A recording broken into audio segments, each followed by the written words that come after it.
You're listening to Unfiltered, real talk about sex and love with Ashley. And Heather. On today's episode, we're going to be answering questions around when healing alone is my only option. And we've done an episode before. I think we called it one-sided healing, something like that.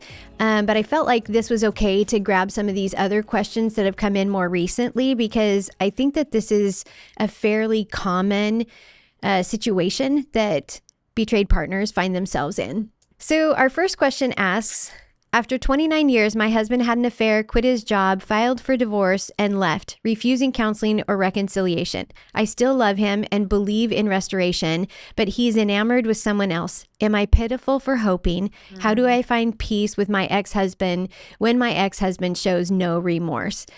And I am so sorry that that this is happening, and I don't think that you're pitiful for hoping that that you could reconcile. We hear stories of couples who they go through hard situation, they get divorced, and then they remarry several years later. So I know that can happen.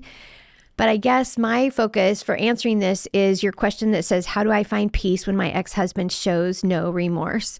And I think that it comes from you doing the healing work for you, so that then if a time comes that you reconcile with your ex-husband, or the time comes that you find yourself in a new relationship, I think that the work you do for yourself, on yourself, so that you know who you are before you get into any type of next relationship, I think is going to be worth it in the long run. Mm-hmm. Yeah, this is it's so painful when you're not choosing for the marriage to end, and it just makes you feel so vulnerable. And I remember that when I discovered John's history with prostitutes and the pornography addiction, not knowing if we were going to make it, that it's devastating to know that you step into a marriage and you fully trust somebody with your life, with your children, and you don't know if they're just going to abandon the gig. Like, that is so scary. And in that time, it did make me cling to God. It made me cling to my comfort, my protector, my provider, my source of everything, provision, and my pathway forward is God, because I can't trust in that way. You can't rely and trust on man. I'm quoting. And it's a really hard reality to face. And it feels very unfair. You look at your couple friends and you look at Facebook and you look at your sister and her husband, and she's a hot mess, but her husband is super loyal to her all the time. Like, there's these situations where it's like, why did I get dealt the short straw? Why did what was wrong with me that my husband decided not to stay? And it's just gut wrenching. And so I just want to acknowledge that, with Heather, that it's not an easy reality, but it is reality now. And so now we have to deal with reality, because it's not going to do you any favors to be stuck in daydreaming or wishful thinking. Now, God can do miracles. I've seen that. The pastor at the church I went to when I met John, that I was attending before I married John, he was a wreck, DUI. He was a hockey player. He was fighting all the time, went to jail, and him and his wife divorced, both unbelievers. But after 3 years, they ended up getting married, and now they have the most thriving church. They have a Christian school. They do outreach for the community, because they were such a wreck. And so I never want to say there's not hope. And so I tend to hold that balance of, you need to move forward in your reality, and you can still ask God that he can do a miracle and pray, but don't stay there. Don't let your life take a pause and a halt because you're waiting for this other thing to happen. Continue to move forward in your reality, while still maybe opening a little hope that something can change down the road. But if it does start to change down the road, have really good boundaries too, because with addicts, if this little fun, new, shiny thing wears out and then they're like, oh, I want to go back to what was safe and secure, and my wife did everything for me, you need to make sure that there's actually been change and growth there, and have some boundaries in place to be able to say, yeah, we can move forward, but we're going to do this very slowly and with a therapist. And it's going to take time for trust to be rebuilt back up. So no, you're not pitiful. And that's sad No. and it's devastating. Hmm. Yeah. Such a hard situation. So, our second question says, I'm at the end of my rope. After 37 years of porn use, my husband is only in 7 pillars because I gave him an ultimatum. He shows no real desire to change. How is Betrayal and Beyond helpful when there's no true repentance?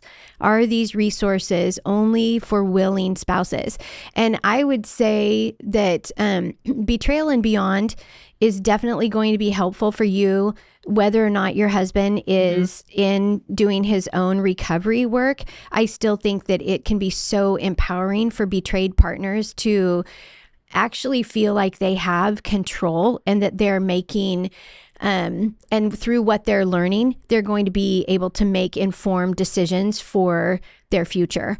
Now, I know in my situation that I was already divorced in my second marriage, and I mean, even maybe 10 years into my second marriage when I went through my first Betrayal and Beyond group, because I knew that there were still some things that were popping up from my previous marriage that could negatively impact me and my current marriage. And so, but I went through it with my previous marriage in mind. So every time that I filled out the questions, it was all about my first marriage. And I found it to be extremely helpful. And even just for my own healing, but for my marriage, my current marriage, just really helping me find my identity in Christ and figure out what it is that God is actually calling me to be as a wife and a mother and working in ministry. And so I would say absolutely, regardless of how your relationship, what it looks like a year from now, that you should still go through Betrayal and Beyond, because I think it would be really helpful. Mm-hmm.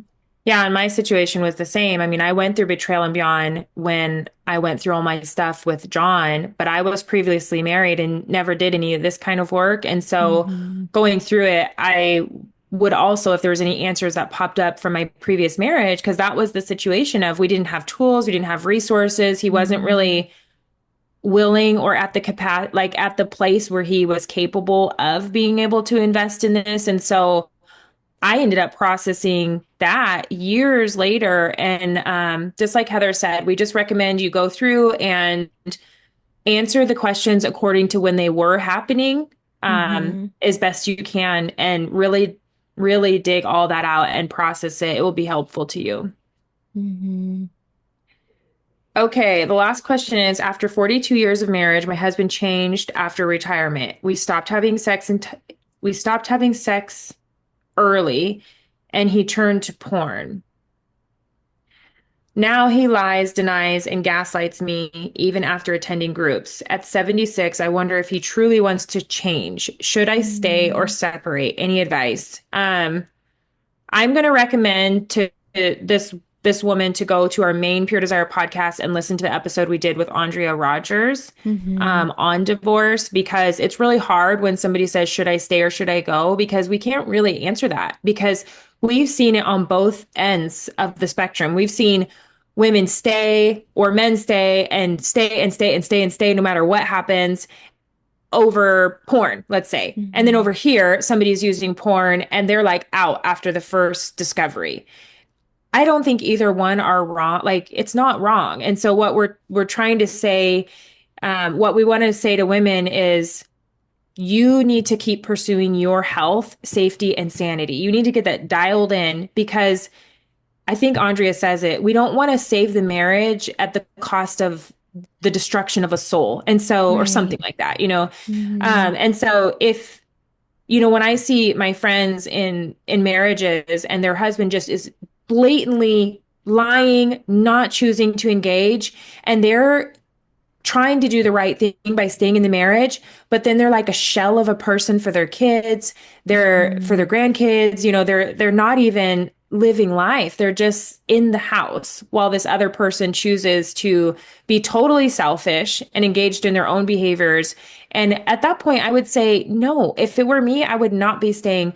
But nobody can make that decision. So do the work as far as even at this age, if you haven't done Betrayal and Beyond or seen a counselor, and figure out first Mm-hmm. what it is you need. Figure out what your deal breakers are. Figure out how to articulate that.